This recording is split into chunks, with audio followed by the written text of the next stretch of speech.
Λοιπόν, παιδιά, θα σας εξηγήσω τώρα το πώς θα πλοηγήσετε στην καινούργια ιστοσελίδα που έφτιαξα για το τμήμα μας.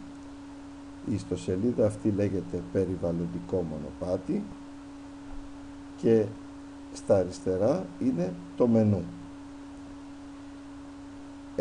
Ξεκινάμε λοιπόν με την αρχική, η οποία αρχική έχει, θα βάζω εδώ πέρα ανακοινώσεις, θα βάζω διάφορες ενδιαφέρουσες ειδήσεις και πληροφορίες για διάφορα ζητήματα που συζητάμε και στην τάξη, περιβαλλοντικά, κοινωνικά, πολιτικά. Το δεύτερο είναι το προφίλ, είναι τα δικά μου στοιχεία, αλλά αυτό το προσπερνάμε. Και πάμε λοιπόν στην τρίτη καρτέλα που είναι πάρα πολύ ενδιαφέρουσα για εσάς. Εδώ λοιπόν υπάρχει, θα αναρτώ εκπαιδευτικό υλικό. Τώρα έχω αναρτήσει για το νερό, θα το διαβάσετε και στο υπομενού του υπάρχει το νερό στη ζωή μου, το οποίο είναι μια σειρά από δραστηριότητες τις οποίες θα τις κάνουμε στην τάξη ή θα τις αναθέτω στο σπίτι. Εδώ παραδείγματος χάρη για το νερό στη ζωή μου, πατώντας τη λέξη εδώ όπως λέει και το κείμενο, θα πάτε σε μια ιστοσελίδα κατασκευής ενοιολογικών χαρτών. Βέβαια θα χρειαστεί εδώ στα δεξιά, πατώντας τη δημιουργία λογαριασμού, να φτιάξετε λογαριασμό. Εγώ όμως θα μπω με το δικό μου και θα φτιάξετε λοιπόν ένα ενοιολογικό χάρτη για το νερό και τη χρήση του όπως τη κάνετε εσείς και η οικογένειά σας.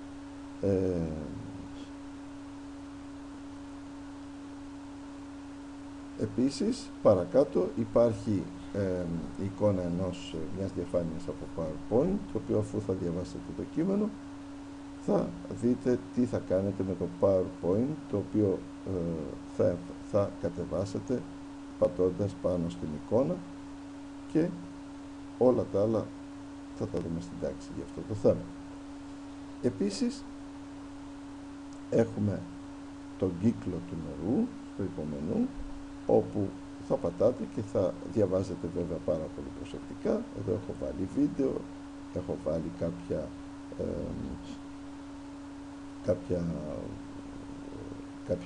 κάποιο υπερσύνδεσμο για να πάτε στο school.gr για να κάνετε κάποιες ασκήσεις.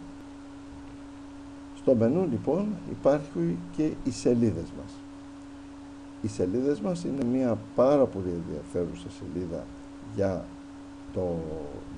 για όλους μας, διότι εδώ θα εμφανίζονται τα κείμενα που εσείς θα αναρτάτε. Αλλά πώς θα γίνει για να εισέρχεστε στην ιστοσελίδα? Αυτό θα γίνει πατώντας τη δημιουργία λογαριασμού και ανοίγει αυτή εδώ η καρτέλα, όπου εσείς θα γράψετε το όνομά σας, έτσι. Θα γράψετε το όνομα, θα γράψετε τα υπόλοιπα στοιχεία.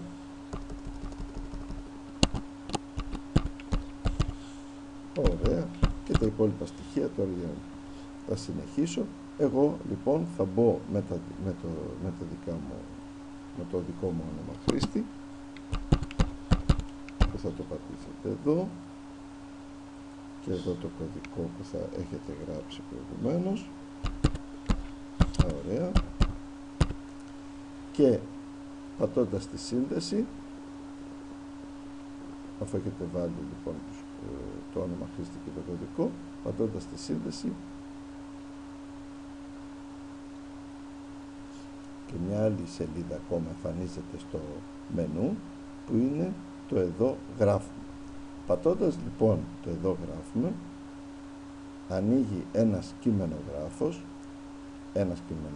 ένας χώρος δηλαδή, όπου μπορείτε να γράψετε εσείς είτε την εργασία που θα σας ζητήσω, είτε κάποιες πληροφορίες για κάποιο θέμα το οποίο ενδιαφέρεστε, είτε τη σκέψη σας για κάποιο ζήτημα που έχουμε συζητήσει στην τάξη, είτε κάποια είδηση που σας έκανε εντύπωση.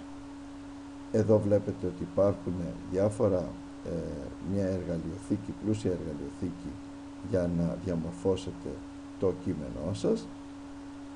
Όμως το σημαντικό είναι επίσης ότι παρακάτω μπορείτε να γράψετε κάτι για την ως περιγραφή του θέματός σας.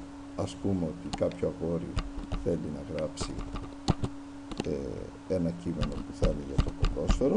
Ας γράψει εδώ παραδείγματος χάρη ποδόσφαιρο. Μπορεί να βάλει και κάποιες λέξεις κλειδιά.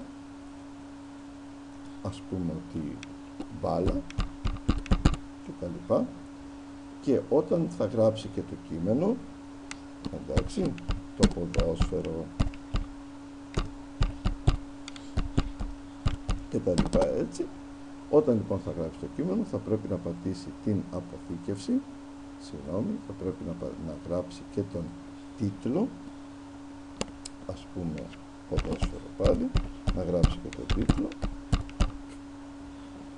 Και τότε λοιπόν, αφού γράψει όλο το κείμενο, μπορεί να πατήσει την αποθήκευση, ώστε αυτό να υποβληθεί και να αναρτηθεί στην ιστοσελίδα, γιατί τώρα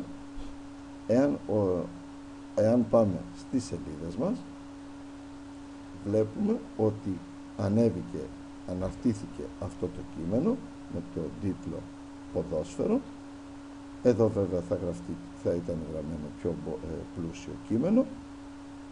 Επίσης, μια άλλη σημαντική λειτουργία σε αυτήν τη σελίδα, στη σελίδα μου, όπου θα αναρτάτε εσείς τις δικές σας εργασίες και όλα τα άλλα, είναι ότι έχετε τη δυνατότητα να προσθέσετε σχόλιο και να χαρακτηρίσετε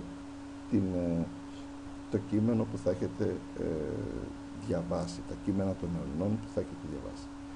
Εδώ παραδείγματος χάρη, πατώντας προσθήκη σχολείου, βλέπουμε ότι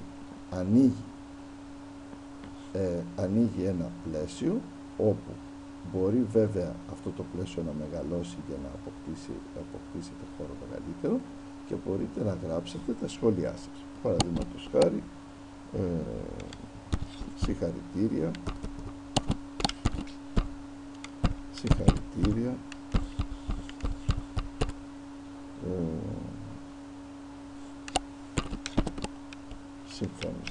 πολύ καλό κείμενο, και να γράψετε και άλλα πράγματα βέβαια. Όταν λοιπόν θα γράψετε το κείμενο, μπορείτε ακόμα να βάλετε και κάποια φατσούλα. Έχω αφήσει μονάχα τις φατσούλες οι οποίες θα λέγαμε ότι μπορείτε να αξιολογήσετε πολύ απλά το κείμενο αυτό, το κείμενο που διαβάσατε.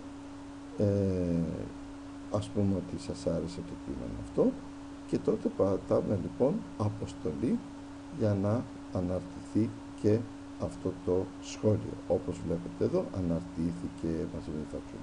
Όμως, σας είπα προηγουμένως ότι θα έχετε τη δυνατότητα να αξιολογήσετε, εκτός από τον τρόπο με τις φατσούλες, να αξιολογήσετε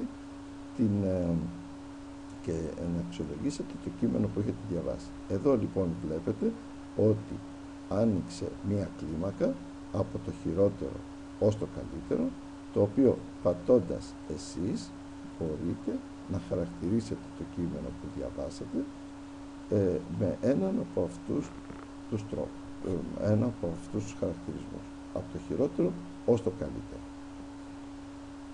Έστω λοιπόν ότι ήταν καλύτερο, και πατάμε λοιπόν στο κόκκινο κουμπάκι για να αποθηκευθεί, και βλέπετε ότι εδώ πέρα σημειώθηκε ότι σε αυτό το κείμενο υπάρχει ένα σχόλιο, υπάρχει μια αξιολόγηση, όχι ένα σχόλιο, υπάρχει μια αξιολόγηση, και μάλιστα φαίνεται η αξιολόγηση αυτή ότι ήταν η τέλεια, η πάρα πολύ καλή αξιολόγηση.